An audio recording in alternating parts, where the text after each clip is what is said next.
Jocelyn hakuwa kama wasichana wengine. Wakati wasichana wenzake jijini Accra wakicheza michezo, yeye alikuwa kwenye bwawa la kuogelea. Jocelyn alianza kuogelea tangu akiwa na umri wa miaka 6, na haikuwa kwa hiari yake, bali ilikuwa shinikizo kutoka kwa baba yake. Baba yake Kwame, ambaye ni fundi wa kuogelea mstaafu, aliyeshindwa kufika timu ya taifa, aliona ndani ya binti yake kile ambacho yeye alishindwa kukifikia. Binti yake angeweza. Kila asubuhi kabla ya shule na kila jioni baada ya kazi za shule, alikuwa bwawani akiogelea tu. Saa zote ilikuwa ni kufanya mazoezi. Mama yake kwa jina la Alma alikuwa akitikisa kichwa na kusonya, akimwambia Kwame, "Kwame, mwache binti awe binti. Kila saa ni bwawani. Kama binti anapaswa kujifunza kupika, kushona na kumfunza na kuwa mwanamke wa nyumbani." Lakini Kwame alimjibu, "Binti yetu si kama wasichana wengine, Alma. Atakuja kuwa bingwa, utaona." Na kweli, Jocelyn aliogelea. Aliogelea kipindi chote cha shule ya msingi mpaka sekondari, akijitoa mhanga asubuhi na usiku.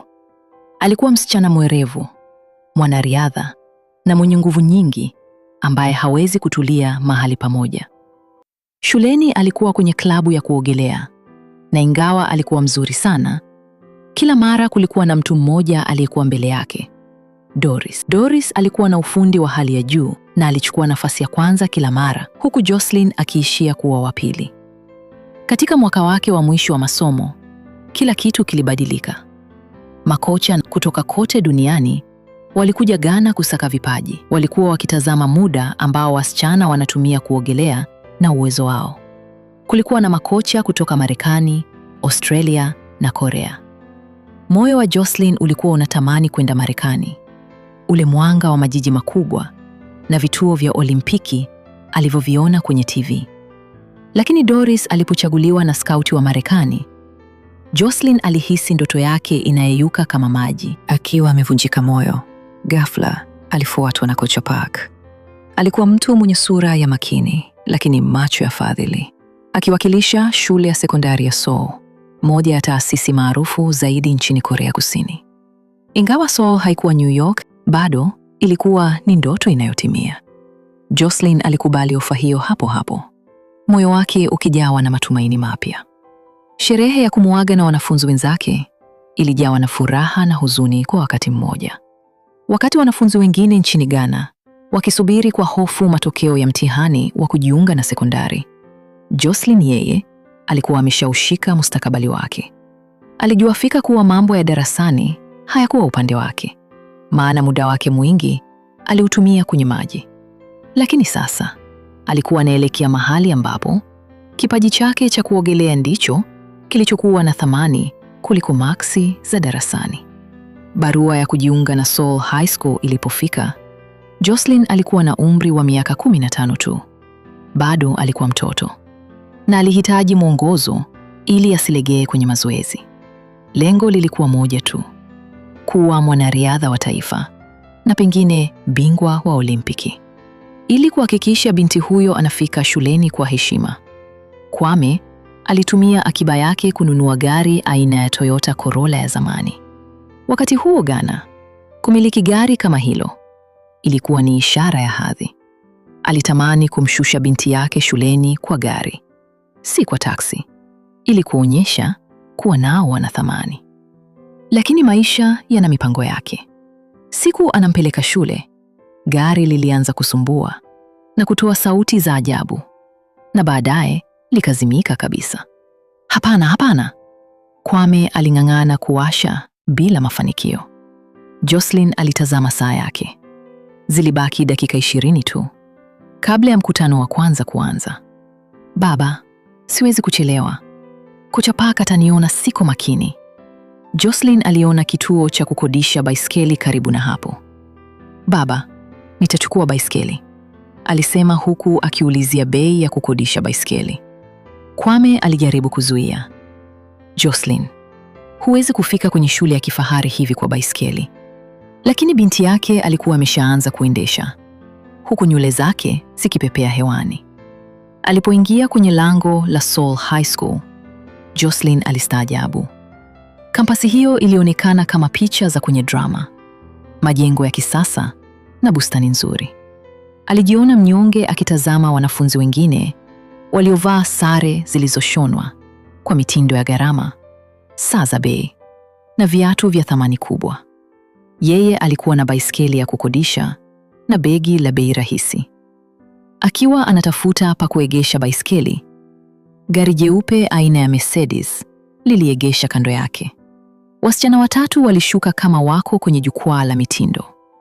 Hawa walikuwa magenge maarufu ya Slay Sisters, ambao walitambulika kama Mina, kiongozi mwenye maneno ya shombo; Sujin, mrembo mrefu na mwanamitindo; na Haewon, ambaye familia yake inamiliki nusu ya majengo ya kifahari ya Gangnam. Oh my God, Mina alisema kwa kejeli. Huyu ni nani?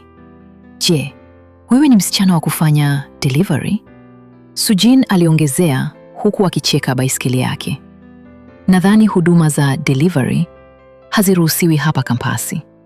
Jocelyn alihisi uso wake ukipata moto. Mimi si mtoa huduma. Mimi ni mwanafunzi mpya. Mina alicheka kwa dharau. Mwanafunzi? Basi utakuwa maskini sana. Sioni Tesla wala Lexus hapa. Naona baiskeli ya ajabu tu. Wanafunzi wengine walianza kukusanyika, wakirekodi tukio hilo kwa simu zao, huku wakicheka na kumdhihaki binti huyu wa Kigana. Jocelyn alisimama pale kwa aibu kubwa. Katika hali hiyo, ngurumo wa gari aina ya Lamborghini Aventador nyeusi ulitawala eneo hilo. Gari liliegesha na mwanafunzi mtanashati, Kim Tae-yong, alishuka. Alikuwa mrefu, mwanariadha wa kuogelea na mwenye sura ya kuvutia iliyojawa na umakini. Opa! Mina alimkimbilia Tae-yong na kujigubika mikononi mwake.